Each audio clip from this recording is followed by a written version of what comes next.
wax dëgg yàlla boo ko xoolee ak parcours Pastef ñoom war nañoo tiit sax xam ne sénégalais yi kenn mënatu leen a manipuler la déferlante de Pastef ñëpp gis nañ ko.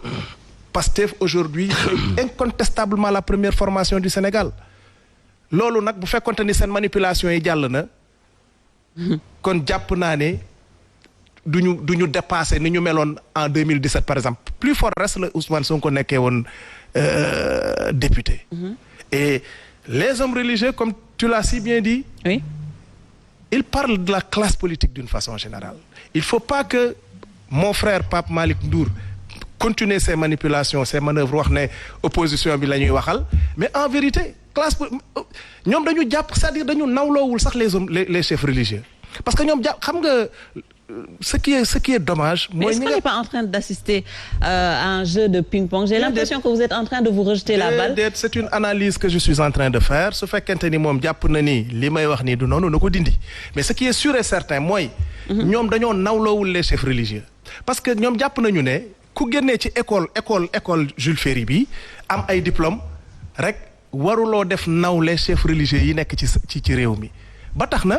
ñoom dañ leen a jàppee ñoo xam ne waruñoo sax dugal seen gémmiñ ci ni réew mi di doxee ñoom xam nga lan la ñuy soxlaa chef religieux yi ay carte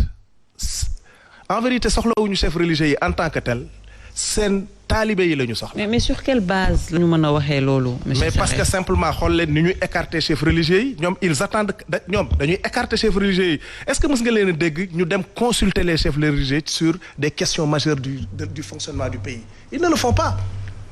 ñoom bu ñu ñëwee màggal yeeg yooyu ils viennent en grande pompe avec de grandes délégations certainement financer une partie de l'organisation de ces manifestations religieuses mbubboo ko président de la République ne président moo indi lii moo et cetera mais li ñu soxla en vérité mooy taalibe yi gis leen xool leen. D'accord. Pour voter leen maintenant. Oui. Il y a une alternative. Alternative bi mooy l'institutionnalisation des rapports entre l'État et le religieux et la religion. D'accord. ñun loolu la ñu proposé ci suñu programme jot na en 2019 ñu ngi koy dàbbali incha allah en 2024 loolu la ñu nar a demee. ba nga xam ne il y aura une institutionnalisation des rapports entre la religion et la politique. On va même y revenir. Justement, Serigne Saliou, quand on entend parler justement suñu déggee ces hommes religieux wala ñu dégg analyse u Pape Malick ak kii di Sare. Qu'est-ce qu'on peut retenir parce que dañoo yàgg dégg ci scène politique bi ñu naan suñu àttewul suñu artuwul daañ àtte tey ñu dem ba hommes religieux yi taxaw carrément pour fustiger ce qui se passe comment l'expliquer tout ça ak qu'est-ce qu'on a fait ba yegg ci point bi parce que yàgg nañ fi gis ay violences en 2011 il y en avait mais ce qui se passe actuellement est-ce que mës na am ci violence verbale. Bon Pape Malick évoqué na ko léegi je crois que du lu bees dans le champ politique. Parce que boo remonter dans l'histoire je parle sous le contrôle de l'historien politique Mbow. Dans l'histoire 1963 tàngu na jër. Quand Senghor a voulu vraiment instituer le parti unique. gis nga élection yooyu ñu mujjee woon il y a eu beaucoup de morts ce jour-là ba léegi sax on ne peut pas donner exactement le nombre de morts. Oui. Donc pour dire que tension politique mus fi jógee. Senghor ba ni mu fi jógee le président Diouf ñëw. gis nga le président Diouf de 81 ba 90 ay tension politique lañ fi nekkee woon. Parce que aussi à l'époque ku mel ni Jean Collin ñoom dañu jàppoon ne li ñu war a def dans le champ politique mooy essayer de favoriser la transhumance aussi les principaux partis d'opposition yi fi nekkoon fexe leen ba c'est-à-dire déstabiliser leen au profit bien sûr du parti socialiste te boo gisee le PDS en a été victime avec Serigne Diop bi mu génnee sax daan ne moom il est le leader légitime du PDS mais loolu c'était les manœuvres de Jean Collin bon ça n'avait pas passé mais bi ñu demee ba 90 quand Abdou Diouf a compris mooy instant bi nga xamante ne on a limogé bien sûr Jean Collin il a compris que ne réew mënul dem sans pour autant que mu am dialogue politique. Oui. Et c'est là où on a amorcé maintenant ce virage là parce que Abdoulaye Wade aussi était très constant gis nga diggante bi jàpp nañu fi ba tay yóbbu leen prison génne wa leen mais ça ne résout woon benn problème xam nañ ne lépp ci waxtaan la waroon a mën a mujjee. Chefs religieux yi da nga daan dégg chaque fois dans leur sermon dañ ci daan wax guddeeg bëccëg mais aussi les hommes politiques ñoom ñoo leen daawul dégloo ba loolu moo favorisé woon sax li ñuy wax naan le fameux gouvernement je crois de majorité élargie mooy entrisme boobu ñu doon wax ci Abdoulaye Wade mais ça c'était pour décrisper au moins la tension politique. Et loolu moo dem ba indi le code consensuel de 92. loolu moo indi aussi quasiment la mise sur pied de l'ONEL ak jusqu'à l'alternance en 2000 mais c'est parce que y avait des plages de dialogue yoo xam ne ni finalement Abdou Diouf avait compris que dëkk mënul dox sans pour autant que les acteurs politiques se parlent quitte même à faire entrer le principal leader de l'opposition ci biir gouvernement bi loolu c'était pour tension yi mën a wàcc te boo gisee sax le paroxysme a été atteint bi nga xam ne on a assassiné Babacar Seye loolu lépp lu ko indi woon mooy ay tension politique mais loolu malheureusement dañu gis ne bon à partir du virage de 2000 Abdoulaye Wade sax a vraiment amorcé aussi ay dialogue politique même su fekkee ne souvent c'était pas très sincère du côté en tout cas de certains libéraux mais man ce que j'ai constaté cette absence de dialogue bi nga xam ne moo am entre l'actuel président de la République monsieur le président Macky Sall ak aussi les leaders de l'opposition parce que li ñu daan gis ñi ñi toog di s'affronter di wax ci affaire réew mi c'est-à-dire comment ça doit marcher renforcer la démocratie man de gisuma loolu. mais instauré woon nañ dialogue politique. non ça c'est pas un dialogue ça c'était un dialogue tout simplement on l'avait institué pour mën a def benn deal boo xamante ne nii loolu. mais est-ce que c'était pas un pas quand même non je vous assure c'était même pas franc la preuve. biñ ko defee bañ au sortir de cette biñ njëkk ne xaw ma journée dialogue biñ ko defee. dañ ne dañuy instituer ce jour-là journée nationale du dialogue politique nga xam ne à chaque fois bu ñëwee les gens se rencontrent pour parler fa la yem ba léegi pour dire que c'était pas sincère il y a un problème qu'on voulait régler on a réglé ce problème ba ñu paree ñu jël ko teg ko fële acteurs politiques yi il faut qu'ils se parlent loolu nag aussi je pense que quel est le blocage initiative bi non l'initiative principale acteurs politiques yi mënuñu moi je toog crois que waxtaan. ki war a débloquer affaire bi mooy le président Macky Sall moom moo jiite réew mi on ne peut pas le mettre sur le même pied que les leaders de l'opposition da nga daan gis Abdou Diouf bu daan def discours wala Abdoulaye buy def discours mu ne tàllal naa sama loxo opposition bi loolu mooy ubbi naa pour que qu'il y ait au moins un dialogue entre vous et moi xam nga dialogue su ñëwul ne forcément dinañ dégg mais au moins que nit ñi mën a toog ñu ne waxtaan nañ juboo nañ ci lii jubuwuñ ci lii mais fii chaque jour que je fais la tension c'est-à-dire dafay gën a yokk kii day xëcc fii kii day xëcc fii et quand je vois aussi un président qui passe tout son temps à dire que li fi am dootu fi amal et cetera un président ne doit pas s'exprimer ainsi qu'on le dise ou qu'on ne le dise pas c'est-à-dire que président bi moom j'ai l'impression que il n'a pas tiré beaucoup de leçons ci côté boobu du côté en tout cas de Abdoulaye Wade parce que Abdoulaye quoi qu'on puisse dire daana ubbi opposition bi gars yi toog ñu waxtaan seen biir mais le président Macky Sall bi mu ñëwee ba léegi wax dëgg fa yàlla gisuma benn ouverture bu mu def pour woo opposition bi nit ñi mën a toog ñu dégg wax ci réew à part peut-être bi Covid bi te loolu Covid bi moo ngi indi woon mais loolu aux yeux même des Sénégalais dafa nekkoon lu war et dafa nekkoon lu rafet et loolu war nañ ko mën def sans pour autant Covid am mais bu fekkente ne dafa am benn tension politique bu fi am le président peut-être songe à sa réélection peut-être il songe à une troisième candidature léegi ni muy mën a def yëpp mooy tey lépp loo mën a def ba gàllankoor ñi nga xamante ne wóor na ne ñoom ay obstacles lañ sur le chemin de la présidentielle jël leen ngeen teg leen de côté mais loolu nag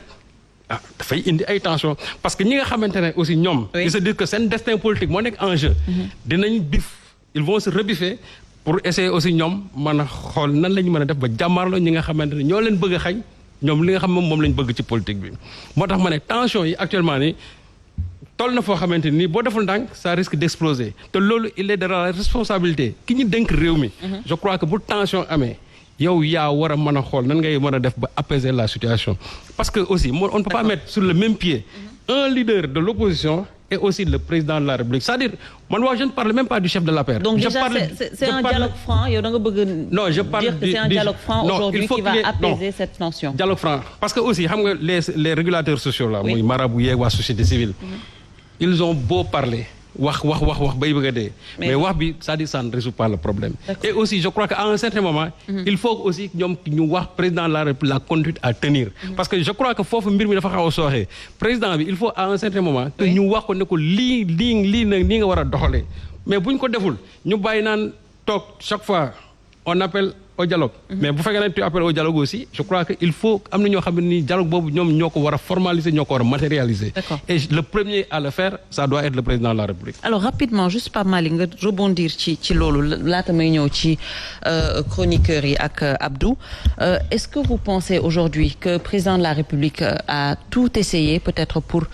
dajale opposition waxtaan ak moom pour apaiser justement cette tension. Ok, très bonne question léegi déjà avant may ñëw ci question bi nga ma posé dama bëggoon d'abord leeral Sare le président de la République quand même ku wekk kilifa diine yi la au-delà des kilifa diine même président de la République sur tous les sujets qui intéressent la nation dafay yàgg impliquer toutes les franges de la nation rawatina kilifa diine yi mu ngi leen di consulter mu ngi wax ak ñoom si lu ñëpp di yëg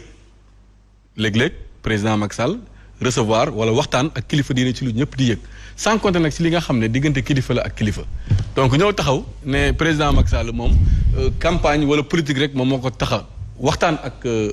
kilifa diine yi loolu yaakaar naa waxu politique la Sare mais président Macky Sall ku ko xam. xam ne yàgg na waxtaan ak sax ñuy dugg ci genre débat yooyu on respecte les hommes politiques aussi les respecte. non y a pas de souci on va faire un débat très serein yaa ngi dégg Sare on va faire un débat très serein y a pas de souci. voilà li ma bëgg wax